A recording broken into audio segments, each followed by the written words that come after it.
कहानी की शुरुआत में हम अमेरिका के एक छोटे से शहर पैराडाइज को देखते हैं। ये एक सच्ची कहानी है जिसकी शुरुआत हुई 7 नवंबर 2018 की शाम को। इस वक्त केविन नाम का एक आदमी जो कि स्कूल बस ड्राइवर है, सभी बच्चों को अपने अपने घर छोड़ने जा रहा था। इसके बाद उसने बस को गैराज में लगाया और अपनी बॉस से पूछा कि क्या इस महीने थोड़ा ओवरटाइम कर सकता हूँ मैं। लेकिन बॉस ने कहा कि देखो, तुमसे पुराने बहुत लोग हैं यहाँ पर, अगर ओवरटाइम की जरूरत पड़ी तो प्रेफरेंस पहले सीनियर को मिलेगी, अगर फिर भी जरूरत पड़ी तो तुम्हें बताऊंगी। फिर जब केविन घर पहुंचा तो उसे डॉक्टर का कॉल आया जो उसके कुत्ते का इलाज कर रहा था। डॉक्टर ने बताया कि तुम्हारे कुत्ते का कैंसर धीरे धीरे पूरे शरीर में फैल चुका है, तुम्हें जल्द से जल्द फैसला लेना होगा। अच्छा यही होगा कि इसे सुला दिया जाए। परेशान होकर केविन अपने कुत्ते के साथ उसके बचे हुए आखिरी घंटे बिताने लगा। मगर जैसे ही केविन को पता चला कि उसका बेटा आज भी स्कूल नहीं गया तो वो और ज्यादा परेशान हो गया। उसका बेटा शॉन रोज नए नए बहाने लगाता था स्कूल ना जाने के। केविन ने उसे समझाने की कोशिश की कि पढ़ाई लिखाई जरूरी है। शॉन को पता था कि उसके पिता ने अपनी पढ़ाई पूरी नहीं की, इसलिए वो केविन से कहने लगा कि आपने भी तो स्कूल बीच में छोड़ दिया था, मैं भी छोड़ दूंगा तो क्या हो जाएगा। केविन ने उसे समझाने की कोशिश की कि पागल हो गया है क्या, मेरी तो मजबूरी थी, तुझे तो मौका मिल रहा है ना, और फिर मैंने जो गलती की वो तू क्यों कर रहा है। लेकिन शॉन ने बस चिढ़कर म्यूजिक की आवाज बढ़ा दी ताकि उसके पिता की बात उसे सुनाई ही न दे। केविन अपने परिवार को खुश रखने के लिए दिन रात मेहनत करता था। वो अपने बेटे को एक बेहतर जिंदगी जीते हुए देखना चाहता था। खैर, उदास होकर अब केविन अपने कुत्ते को लेकर डॉक्टर के पास चल दिया। जब वो केविन की जिंदगी में आया था तो बस एक छोटा सा प्यारा सा पिल्ला था। इतने लंबे समय तक वो केविन का सबसे खास दोस्त रहा है। उसने बड़े भारी मन से डॉक्टर से कहा कि सुला दीजिए इसे, अब मैं इसे और परेशान होते हुए नहीं देख सकता। अगले दिन अचानक से मौसम बहुत खराब हो गया। तेज हवाएं चलने लगी, तूफान रुकने का नाम भी नहीं ले रहा था। तभी एक बिजली के खंभे में जोरदार धमाका हुआ और बिजली की तारें सूखे हुए पहाड़ों के ऊपर गिर गई। देखते ही देखते वहां हर तरफ आग फैल गई। ठीक इसी सुबह जब केविन अपने काम पर पहुंचा तो उसने महसूस किया कि आसमान कुछ काला सा है। फिर वो रोज की तरह अपनी बस लेकर बच्चों को स्कूल छोड़ने निकल पड़ा। जब केविन वापस आया तो रूबी ने उससे कहा कि बस को मैकेनिक के पास ले जाओ, सर्विस करवा ही लो, इसकी ओवरटाइम दे दूंगी तुम्हें। ठीक उसी वक्त फायर डिपार्टमेंट को एक ट्रक ड्राइवर का कॉल आया और उसने पहाड़ों में लगी हुई आग की जानकारी फायर डिपार्टमेंट को दी। ये सुनते ही पूरा डिपार्टमेंट हरकत में आ गया। वो सीधा जहां आग लगी थी वहां के लिए रवाना हो गए। कुछ देर बाद ही उन्हें आग की लपटें दिखाई देने लगी। दूसरी तरफ केविन अपनी ड्यूटी कर रहा था, लेकिन तभी उसे अपनी माँ का फोन आया। उन्होंने बताया कि शॉन की तबीयत बहुत खराब है, हमें उसे जल्दी ही हॉस्पिटल ले जाना पड़ेगा। दूसरी तरफ फायर फाइटर्स की टीम आग के नजदीक पहुंचने ही वाली थी। तभी मैकेंजी ने हिसाब लगाया कि आग का सामना करना बहुत खतरनाक होगा, उन्हें तुरंत बैकअप टीम को बुलाना होगा। सिर्फ उनके बस की बात नहीं है। केविन ने बस को सर्विस के लिए छोड़ने से पहले अपनी माँ को फोन किया और कहा कि एक बार चेक करना शॉन को ज्यादा बुखार तो नहीं है। लेकिन तभी उसने देखा कि धुएं और राख के काले बादल उनकी तरफ आ रहे हैं। साथ ही वो जल्दी से अपने बेटे के लिए दवाई लेने चला गया। नुकसान को कम करने और आग को फैलने से रोकने के लिए फायर चीफ ने ऑर्डर दिए कि पूरे शहर की बिजली को बंद कर दो। लेकिन अब तक आग बहुत खतरनाक हो चुकी थी। आसपास के इलाके के कई घर आग की लपटों से घिर चुके थे और वहां के लोग उस इलाके से बाहर निकलने के लिए बेचैन होने लगे। आग की लपटों में आ गए घरों के लोगों को बाहर निकलते हुए देखकर हॉपकिंस को समझ आया कि बात बहुत ज्यादा बढ़ चुकी है। अब उसने तुरंत मेडिकल टीम को भी बुलाया।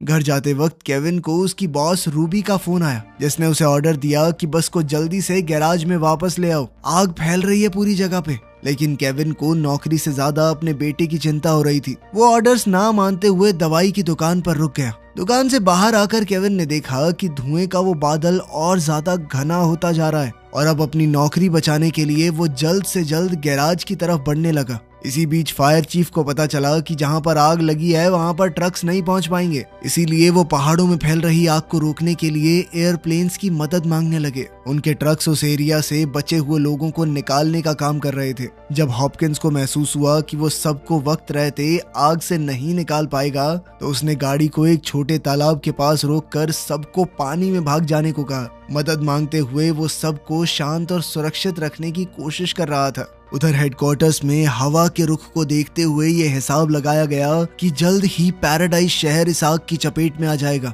इसीलिए पूरे पैराडाइज शहर को खाली करने का ऑर्डर जारी कर दिया गया। लेकिन उस फैली हुई आग और बिजली न होने की वजह से सभी सिग्नल फेल हो गए। तेज हवा की वजह से एयरक्राफ्ट भी आग को रोक नहीं पा रहे थे और अब टीचर्स बच्चों को घर पहुंचाने का रास्ता ढूंढने लगे। गैराज जाते हुए केविन को अपनी पिछली पत्नी लिंडा का कॉल आया, जिसे पता चल गया था कि शॉन बीमार है। लिंडा ने चिल्लाते हुए कहा कि तुम्हारे पास छोड़ना ही नहीं चाहिए था मुझे उसे, क्या ध्यान रख रहे हो तुम। इतना कहकर लिंडा ने फोन काट दिया, जिस वजह से केविन ने परेशान होकर गाड़ी रोक दी और अपने बेटे को फोन करने लगा, पर कोई जवाब नहीं मिला। तभी उसने अचानक से बस अपने घर की तरफ घुमा दी। उधर मैरी स्कूल से बच्चों को उनके पेरेंट्स के साथ वापस भेज रही थी और जिनके माँ बाप नहीं आए थे उसके लिए उसने प्रिंसिपल से पूछा कि अब क्या करें। तभी प्रिंसिपल ने गैराज में फोन करके रिक्वेस्ट की और बस मंगवाई। रूबी ने सभी ड्राइवर से पूछा कि कौन स्कूल के आसपास है। तभी केविन ने जवाब दिया कि मैं बच्चों को पिक कर लूंगा। स्कूल के बाहर पहुंचकर उसने हॉर्न बजाया, लेकिन हॉर्न की आवाज किसी को भी सुनाई नहीं दी,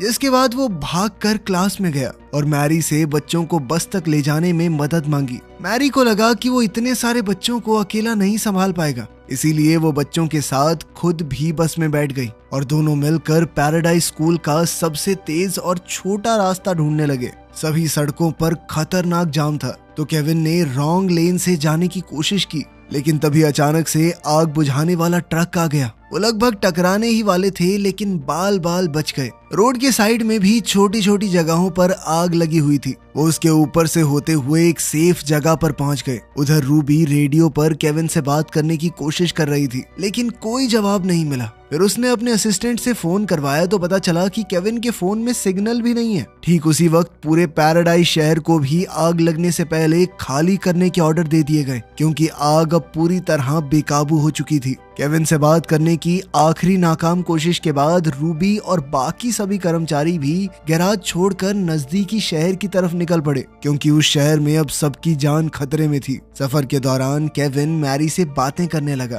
ताकि वो थोड़ा शांत हो सके, और तब उसे पता चला कि मैरी ने अपनी पूरी जिंदगी इसी छोटे से शहर में गुजारी है, जबकि केविन अपनी जवानी के दिनों में यहाँ से चला गया था। वो कुछ महीने पहले ही लौटा जब उसे अपने पिता के गुजर जाने की खबर मिली। इस अफरा तफरी के बीच मैरी अपने 15 साल के बेटे जेक और अपने पति को याद करके खुद को शांत करने की कोशिश करने लगी। शांत होने के बाद वो बच्चों को देखने पीछे चली गई और उन्हें भी हौसला देने की पूरी कोशिश कर रही थी। तभी पता चला कि हॉस्पिटल भी आग की चपेट में आ चुका है। रे ने अपनी टीम को भेजा ताकि मरीजों को बचाया जा सके, और तभी उसे खबर मिली कि आग जितना उन्होंने सोचा था उससे बहुत ज्यादा तेज फैल रही है। लोगों के लिए निकलने का रास्ता ढूंढते हुए फायर फाइटर्स को पता चला कि सारी सड़कें जाम हो चुकी हैं, क्योंकि बहुत से ड्राइवर्स अपनी गाड़ियों को बीच सड़क में ही छोड़कर भाग गए। तब रे ने अपने आदमियों को जाम में फंसी हुई गाड़ियां हटाने के ऑर्डर दिए, वरना जाम में फंसने की वजह से और ज्यादा लोग आग की चपेट में आ जाएंगे। जब केविन को पता चला कि हाईवे भी जाम हो चुका है तो वो बुरी तरह घबरा गया और एक बार फिर से उसने अपने बेटे को फोन लगाया, लेकिन शॉन अभी भी फोन नहीं उठा रहा था। केविन उसकी फिक्र में और परेशान हो गया, क्योंकि वो जानता था कि उसकी दादी तो उसे गाड़ी में ले जा नहीं पाएगी।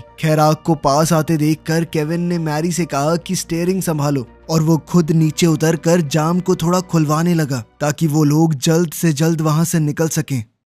रास्ते को थोड़ा साफ करने के बाद केविन ने दोबारा स्टीयरिंग संभाला। ये सोचकर उसने चैन की सांस ली कि अब तो पैराडाइज स्कूल से हम कुछ ही मीटर दूर हैं, लेकिन उनकी परेशानियां तो अभी शुरू ही हुई थी। वहां पहुंचकर उन्होंने देखा कि स्कूल भी आग की लपटों में झुलस रहा है और रेडियो बंद होने की वजह से रूबी इस बारे में उसे बता भी नहीं पाई। जल्द ही मैरी बस से उतर गई। उसे उम्मीद थी कि कुछ बच्चों के माँ बाप तो उन्हें ढूंढते हुए यहाँ पर आए होंगे, लेकिन जल्द ही वो समझ गई कि यहाँ पर कोई नहीं है, सभी इंसान यहाँ से जा चुके हैं। उसे समझ नहीं आ रहा था कि वो क्या करे। उसने केविन से कहा कि हमें बच्चों को लेकर जल्दी ही दूसरे शहर में जाना होगा। शायद बाकी लोग भी आग से बचने के लिए वहीं गए होंगे। अपने आसपास हर तरफ आग और राख देखकर बच्चे बहुत घबरा गए थे। उन्हें लग रहा था कि वो कभी अपने माँ बाप से नहीं मिल पाएंगे, लेकिन मैरी उन्हें जैसे तैसे शांत करने की पूरी कोशिश कर रही थी। इस इलाके से बाहर निकलने के लिए जब केविन एक बड़े हाईवे की तरफ बढ़ा, तभी उसने देखा कि बिजली की तार हिल रही है और फिर अचानक उनमें से एक तार टूटकर नीचे भी गिर गई, जिस वजह से कई दुर्घटनाएं हुई।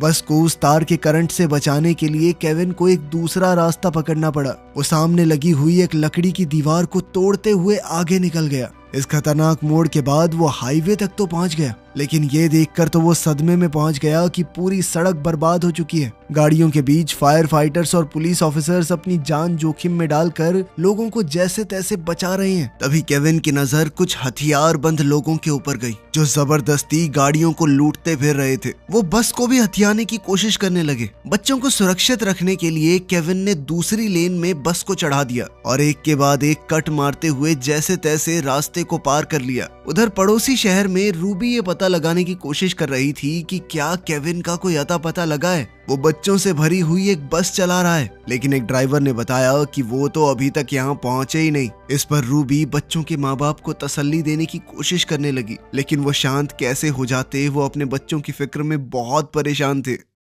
इधर केविन मेन रोड से कुछ मील की दूरी पर था। तभी वो एक वर्कशॉप के पास पहुंच गया जहां वो अपनी जवानी के दिनों में काम किया करता था। उसकी जानकारी के हिसाब से उस बिल्डिंग के दूसरी तरफ एक सड़क है जो उन्हें शहर से बाहर निकाल देगी। वो निकलने ही वाले थे कि तभी बस में बैठे हुए एक बच्चे की तबीयत बहुत खराब होने लगी। इस धुएं और घबराहट ने बच्चों के शरीर पर बहुत असर डाला था। ये देखकर मैरी ने केविन को गाड़ी रोकने को कहा और वो बच्चे के लिए पानी ढूंढने निकल पड़ी। जाते हुए उसने केविन से कहा कि अगर वो 5 मिनट में वापस नहीं आई तो बिना उसके सफर जारी रखे। मैरी वहां पानी ढूंढते हुए एक वैन में घुस गई और वहां उसे पानी की बोतल से भरी हुई एक क्रेट मिली। वो दौड़कर बस की तरफ लौट ही रही थी कि तभी रास्ते में उसे एक हथियारबंद आदमी दिखाई दिया। लेकिन तभी अचानक से पीछे एक धमाका हुआ जिस वजह से उस आदमी का ध्यान भटका और मैरी भागकर बस में चढ़ गई। केविन ने बस का इंजन स्टार्ट कर लिया, लेकिन धमाके से उठी आग ने उसका रास्ता रोक लिया और उसे बस तक पहुंचने के लिए थोड़ा घूमकर जाना पड़ा। वर्कशॉप से निकलते ही थोड़ी देर बाद ही बस एक सुनसान कच्ची सड़क पर पहुंच गई। केविन ने बताया कि यही सड़क उन्हें वापस मेन हाईवे तक ले जाएगी, लेकिन दिक्कत यह है कि वहां तक पहुंचने के लिए उन्हें एक बड़ी घाटी को पार करना होगा जहां बहुत ही पतली सड़क है। यह रास्ता बहुत ही ज्यादा पतला था, अगर थोड़ी सी भी गलती हुई तो जान से हाथ धोना पड़ेगा। रास्ते में केविन को कुछ लोग दिखाई दिए जो उस तरफ जा रहे थे जहां से केविन आया था। तब उसे समझ आया कि मेन सड़क पर जरूर पहले ही कब्जा हो गया होगा। जब वो लोग वहां से चले गए तो केविन ने नीचे उतरकर ध्यान से देखा कि उनके पास कोई रास्ता है भी यहाँ से निकलने का। जल्द ही उसे समझ आया कि उनकी बस आग के बीचों बीच आ चुकी है, कोई उन्हें बचाने तक नहीं पहुंच पाएगा। केविन वापस बस में लौट आया और इस नतीजे पर पहुंचा कि बच्चों को बचाने का सिर्फ एक ही तरीका है, अब उन्हें बस के अंदर ही इंतजार करना होगा। केविन को उम्मीद थी कि आग के उन तक पहुंचने से पहले ही फायर फाइटर्स उसे बुझा देंगे, लेकिन अगर ऐसा नहीं हुआ तो वो लोग जल्द ही मारे जाएंगे। इस दौरान केविन ने मैरी को उसकी मदद करने के लिए कहा। अपनी कमीज के छोटे छोटे टुकड़े काट कर उसने मैरी से कहा कि इन कपड़ों को पानी से भिगा दो ताकि बच्चे उसे एयर फिल्टर की तरह इस्तेमाल कर सके। और साथ ही केविन टेप से सभी डक्ट्स को बंद करने लगा ताकि धुएं को बस के अंदर आने से रोका जा सके। ये सब करके वो भगवान से प्रार्थना करने लगा।